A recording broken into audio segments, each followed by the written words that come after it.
If you want to learn how to connect your iPhone to your MacBook Pro or MacBook Air, I will show you this technique. It's not that hard, it's very simple. I'll show you everything step by step. What you see in my screen, I'll connect my iPhone already to my MacBook Pro.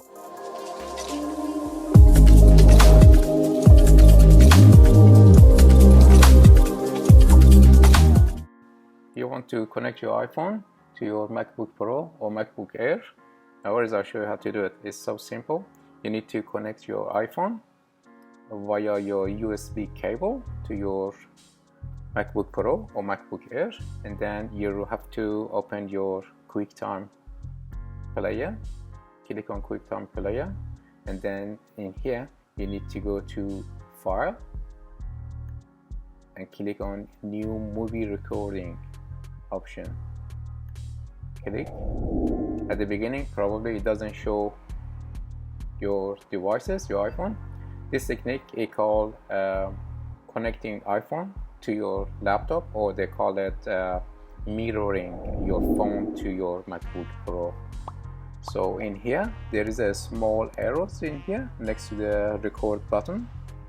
You click and then you find your devices. Depends on your iPhone you are using. Mine is iPhone 7GS, still old one, still work. I'll pick this one. If it doesn't work, what you need to do, you need to click and go to the FaceTime HD camera built, and then you need to, hey guys, and then you need to go to switch again to the iPhone 7, and this time it shows you your iPhone. I need to unlock my iPhone. That's it.